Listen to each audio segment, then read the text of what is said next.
Reddit by Reddit recap. What's a sign that somebody wasn't raised right? Not respecting personal boundaries. If you're wondering why someone has these sorts of issues, take a look at their parents. Dear God, I used to be friends with a guy who was like this. I made the mistake of talking him through some difficult things and he took that to mean that I wanted him present 24/7. He'd see that I was hanging out with somebody else and then text me bugging me to ditch that person and hang with him instead because he was sad and lonely. I understand not wanting to be sad and lonely, but you can't make me ditch all my other friendships to fix that. They always portray themselves as a victim. Nothing is ever their fault and somebody is always out to get them. Just to provide a different perspective, it may be because someone at home was always out to get them, so they became a perpetual victim in their heads. I know a few of these types of people, and they tend to have one or more of the following traits. They are disrespectful to everyone, not just authority figures. Watch how they treat customer service or retail staff. They have no manners in general, or only use manners when they absolutely have to in order to preserve their own interests. They are cruel to people and or animals, and laugh at the suffering of others. They are selfish. They destroy things, steal, and cheat. Some also commit more serious crime. They expect handouts from everyone. They shirk hard work and responsibility whenever they can. They complain a lot and constantly act like they are a victim. They are terrible parents to their own children. The word no just means throw a fit and be as obnoxious as you can be until you get your way. No does not mean that rules are rules or someone's job might be on the line. They're the important one, not anyone else. The kid that sticks out in my mind was screaming I want something in a store. Back when we all, went to stores. Not like, I want this particular thing. Just something. Buy me something. I must feed my insatiable thirst for stuff. Disrespecting people for doing their job. I worked at an office supply company while I was in college. Let's call it paper clips. I had a full-time position. Inventory specialist. On top of going to school full-time. And I was going through a bit of a rough patch. During back to school in late September, this little girl comes in escorted by what I can only describe as an alpha Karen. The kid started pouting and saying she didn't want to go back to school. I was busy running my cycle count report when AK pointed at me and said something along the lines of, if you don't go to school you'll end up working at paper clips like this guy. Oh, that made me mad. I don't remember exactly what I said in response, but it went essentially like, Mom, I graduate in 3 months from university less than 1 mile from paper clips, and have a job lined up at local hospital. I hope she works here or at McDougal's so maybe she'll learn the respect you didn't teach her. Not nearly as elegant or eloquent at the time, but you get it. The only time I've ever been written up for a customer interaction and I don't regret it. One rule for me, one rule for you. Parents that mess up on the discipline accountability stage of parenting produce these people. They leave trash in theater and state that it's the employee's job to clean up their mess. I never thought of this before, but this is the absolute correct answer, Imo. You literally walk past trash cans on your way out and you would be carrying out less stuff than you even brought in. So you obviously can carry it. You give them a lift and they leave rubbish in your car. I forgot my candies and trash in a carpool 6 years ago and I still remember it. The driver rushed us out because he made a mistake, to be fair, but my brain won't forget it. They don't have manners or respect anyone. They never see what they do wrong. Are the old I only give respect if it's earned, so I'm gonna be rude to the world, and if it's rude back they are the a-holes. Gotta love those talks with people. They litter. If you throw your shit on the floor then you have 1. No respect, and 2. You're a tramp. We went for a trail walk that led out toward a dam and some rock formations with mini waterfalls. Broken beer glass was strolled along the entire trail. An hour-long walk, guys, and the amount of garbage at the falls was honestly mind-blowing. Like someone had brought 10 or so full bags and just busted them open all over the place. It's one of few natural areas in that city, and it just sucks so much that people care so little. It doesn't take much effort to just not destroy a nice thing with your litter. Turning conversation back to themselves at all cost. Being a good listener is a sign of a person raised well. But doing nothing but listening to the point of deflection also means they don't have enough self-esteem or are being way too secretive and suspicious. They don't say thank you to food servers. Someone brings you food, you say thanks. It ain't hard. How they treat people from whom they have nothing to gain. Retail will tell you about 75% of people exhibit this sign. Someone that does things to intentionally hurt another person's feelings after they've expressed that certain thing hurts their feelings. Person 1. I get angry if someone touches my hair. Person 2. Touches it, haha. Are you angry?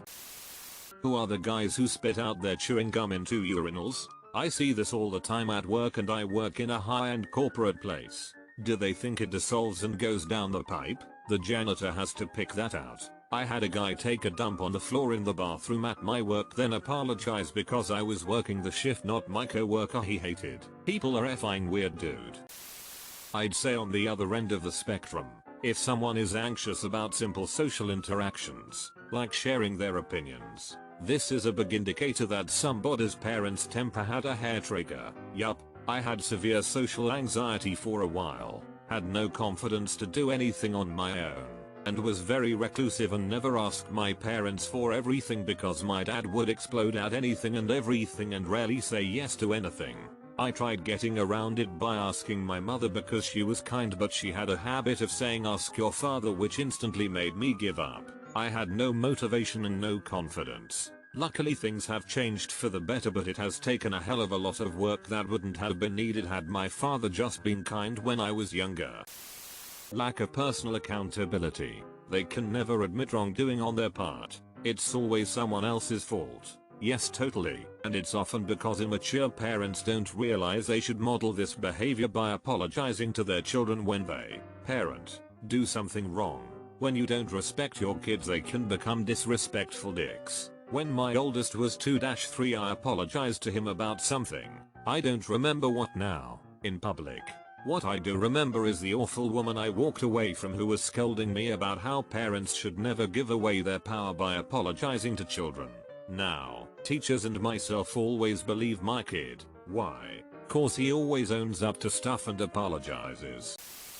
How they treat animals and people without power. I remember hearing as a kid about a Native American belief that's really stuck with me. After you die and as you're entering the afterlife, you must cross a bridge. This bridge is filled with every animal you had a personal encounter with in your lifetime, and together as a whole they decide your fate, whether or not you can cross the bridge to heaven.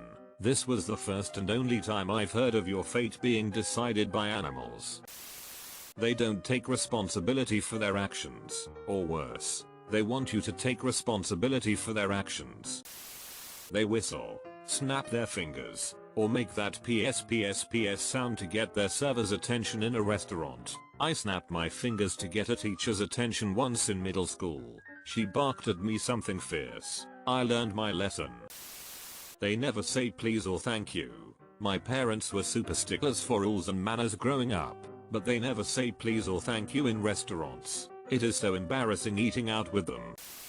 They act like mental illness is something you can just get over. How they act as a boss when their employee messes up. Yelling and belittling shouldn't be your first option. This was what made me respect the absolute hell out of my manager. I made a mistake on a job a while back, like a big F up that cost us a large sum of money. I was fully expecting to get chewed out and a UF up again. You're out the door, because that's how previous managers had treated us. It's no wonder we had a horrific management and employee turnover rate for years. But no, he came over to the car I was working on, looked at what happened, figured out how the mistake was made, and we talked about it for a couple minutes. I was pretty upset about it because I'm usually not the type of tech who is negligent and makes mistakes. So when I do, it profoundly bothers me. He saw that. He listened to what I said, and he went through the process of getting replacement parts ordered for what I messed up. The next morning he came to me again and said, you know, I was thinking about you last night after I got home and thinking of what you could do to prevent this mistake from happening again in the future. Gave me a few suggestions for the future, and closed the conversation with a pat on the shoulder and a we won't need to have this conversation again. Brother, I trust you. It was the most meaningful conversation I have ever had with a manager. I got the sense that he really wants to see his employees succeed and grow. It gave me confidence in a moment in which I had none left. They don't know how to do normal household stuff. I've seen people that don't even know how to make their own coffee or clean a toilet.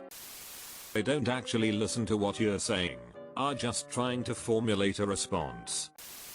If they make messes in public areas and just wander off, leaving trash in the theater, not flushing, leaving the cart in a parking space, the concept of not flushing in a public place is crazy to me. Like, what happened in that person's life for them to feel that's appropriate? Working in a theater, I can tell you a good number of people treat the place as their personal dumping ground. And that's apart from the people who make big messes and just skedaddle. I'm talking people who spill their XXL soda and just walk out. I've had the pleasure of walking into a theater and finding 3 separate pools of vomit. Like WTF people, honestly. Best comment of the day. A note I'd like to leave quick, as I saw a handful of statements about making the content about themselves. Pay attention to why people might be making the conversation about themselves. There is a community of people who are often mistaken as incapable of feeling empathy and being self-centered because of this topic, when in reality, they talk about themselves to express empathy, rather than the idea of, I want this to be about me and I'm self-centered, so I'm gonna talk about myself. It's moreover, I empathize with you. This is why. It's called being autistic. So if you see someone making the conversation about themselves, pay attention. Are they doing it to be self-centered or to express empathy? Because both are entirely possible.